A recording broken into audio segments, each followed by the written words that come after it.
One of the things I like to do on this channel is talk about products long term, and the DJI FPV drone is no different. It's been out for now 8 months, and I wanted to share my experience after owning this and crashing it and breaking it and traveling with it all across the country. Let's get started.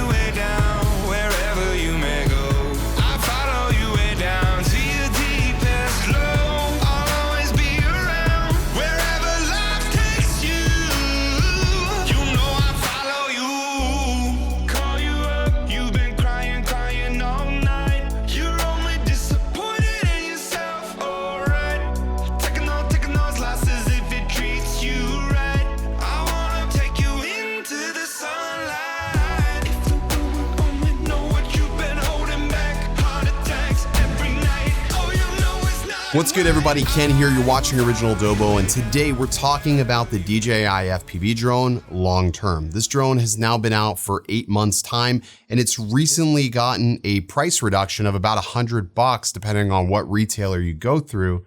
And it made me start thinking it'd be a good time to talk about this right before the holiday season as to whether or not this is still a good purchase today, because I know a lot of people are probably considering this, and I want to give you the good, the bad, the ugly with this quad, because this is probably, I would say, the most complicated release that DJI has had as far as what is this actually for. And I know that this drone receives an immense amount of hate, especially from the FPV community, but I think that's primarily because it is misunderstood. When I first got this drone in hand, I misunderstood the purpose. So let's just go ahead and jump into this, and let's start off with the elephant in the room, which is build quality. Alrighty, so I would be lying to you if I said that this was the most durable drone that I've ever seen. It's definitely not. And if we're just being completely honest, I think DJI screwed up when they made this drone, because they made it out of some sort of plastic. They say it's a carbon infused plastic, but if we just cut the bullshit and call it for what it is, this is a plastic drone through and true. And because it's plastic, it's going to be subjected to certain wear and tear that you wouldn't get from, let's say, a carbon fiber drone that you would build yourself. In my experience with this, I have now gone through 2 of these. This is the 3rd drone, so hopefully 3rd time is a charm, but I've gone through 2. And the first wreck that I had with this was, I wouldn't say it was a huge wreck. I smashed into a fence, and when I smashed into the fence, it broke these feet off and it broke the gimbal. It wasn't a hard crash, but it was enough to break the drone, you know, and break the landing gear, which, yes, I probably could have fixed, but I just wanted to see what it would cost me to send this out to DJI. For a new gimbal and these feet, they charged me about $185, so that wasn't too bad. It wasn't even the cost of what the Care Refresh was on the drone. Now, the second crash, I thought when it came down that it was going to be perfectly fine. I've crashed harder than that with this drone, and I didn't have any damage. And when it came down for that second time, it broke one of the back arms, so I had to send it out again. Yes, initially I thought to myself, I'll try to repair it myself. But as I started taking this drone apart, I was like, holy crap, there's a lot of tiny nuts and bolts. And it just would have been, repairing this would have been super difficult, time consuming, and I don't know if it would have ever been 100% correct. So it was just easier to pay another $145, send it out to DJI, and they were just going to ship me out another drone.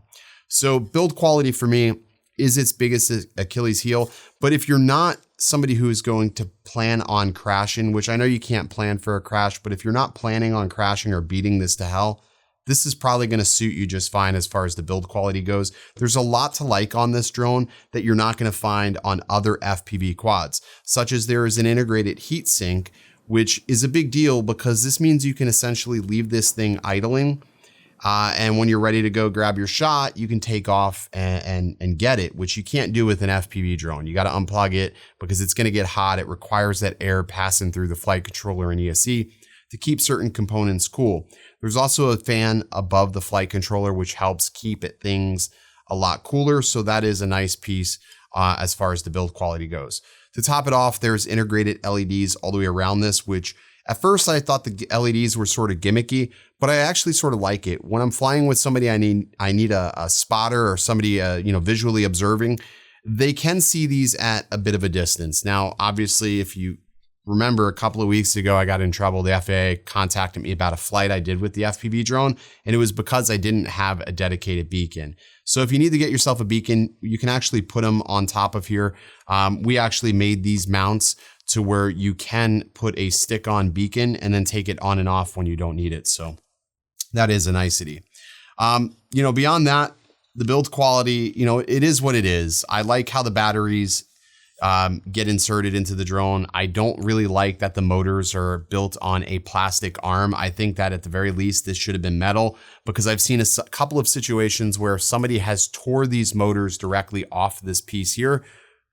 Don't know how. They said they didn't crash. Again, we're taking their word for it, but these motors have actually lifted off. I do have a friend that crashed his and burned out a motor several times. And then I had another friend that didn't even crash his drone. He said he was just taking off. He felt the vibration, landed, and his motor was wobbling back and forth. And upon further inspection, it was actually torn off the plate. And I firmly believe him that it was probably some sort of failure on the airframe itself that caused that. So that's something to consider.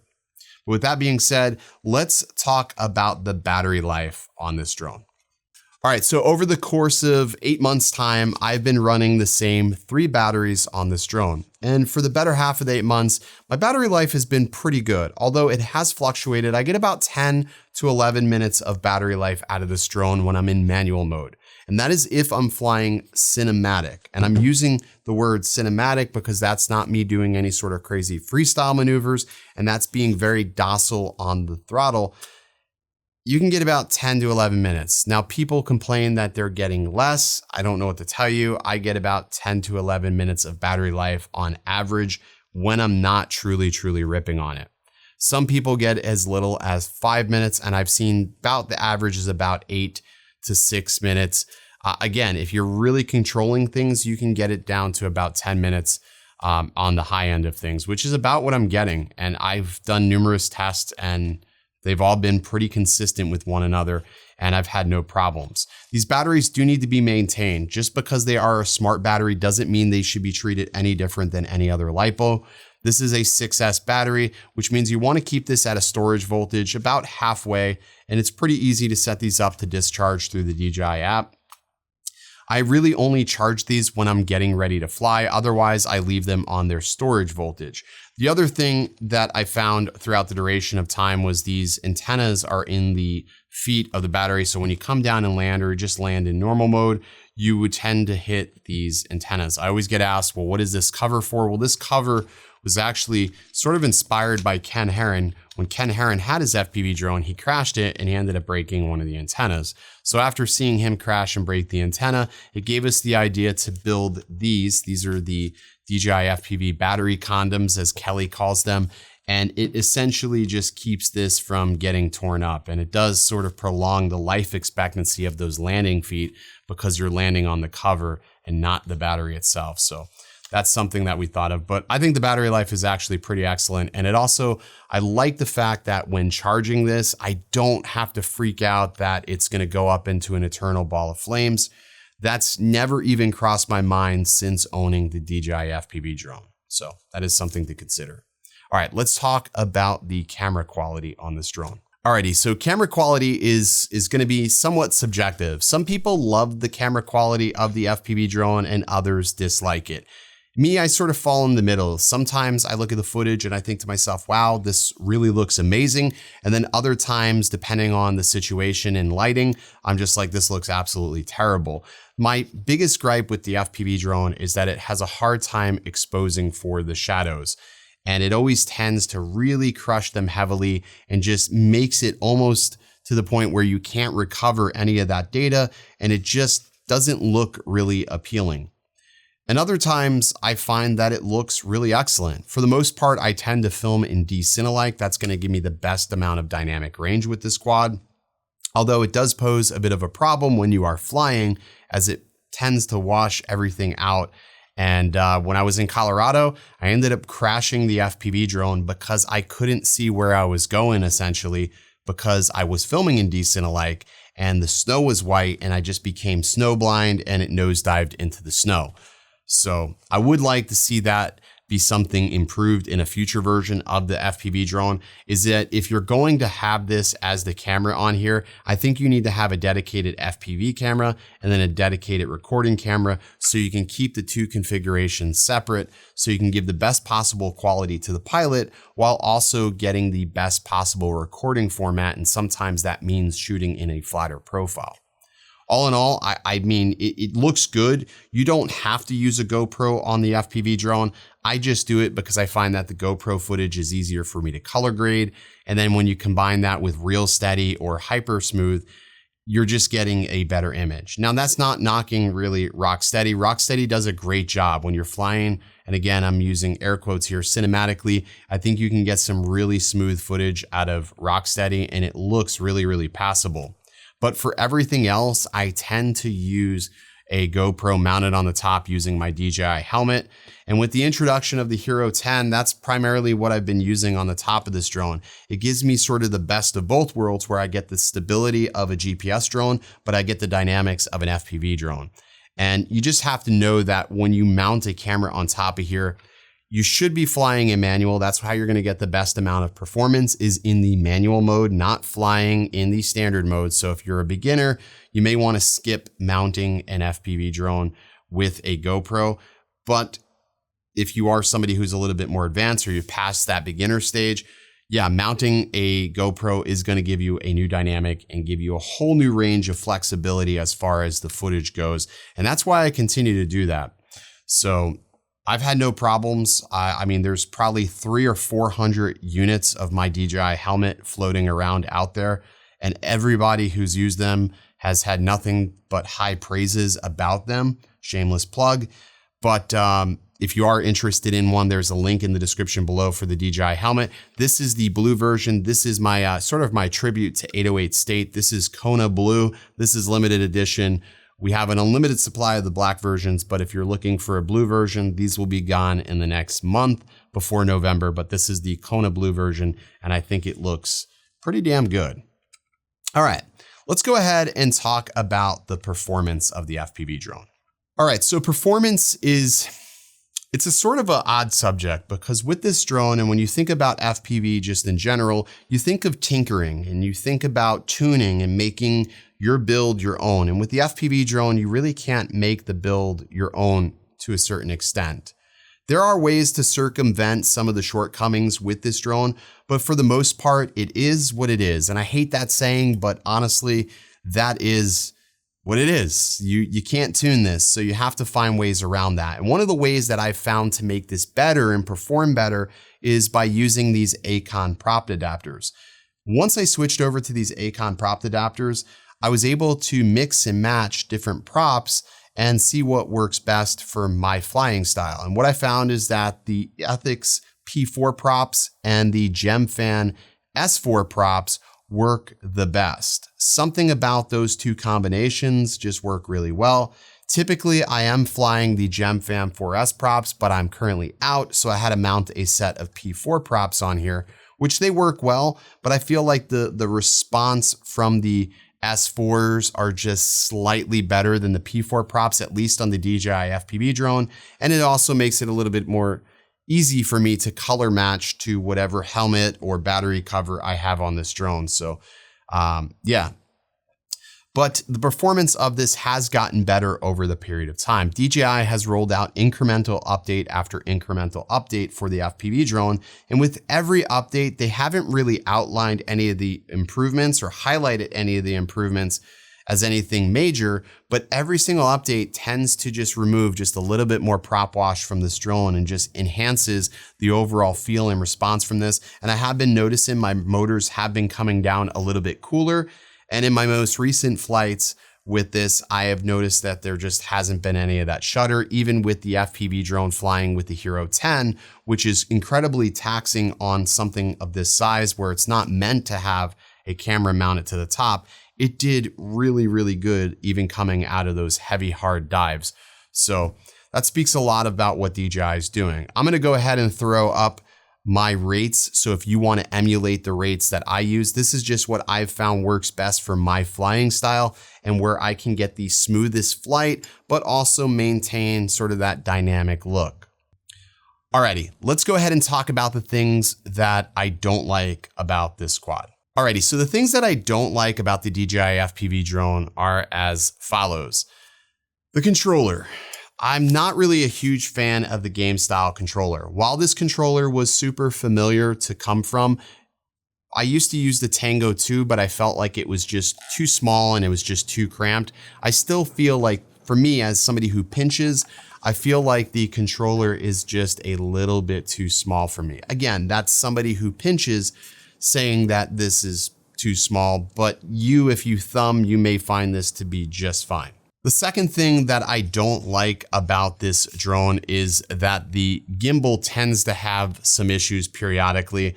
And on harder landings, I've noticed that it pops out and I have to pop it back in. There's these little isolators in there and they are very, very fragile. And I've had to replace some of those isolators a few times already. So that's something you want to think about if you're somebody who's going to come down and land hard. You know, a couple of times I've flipped forward and they've popped out.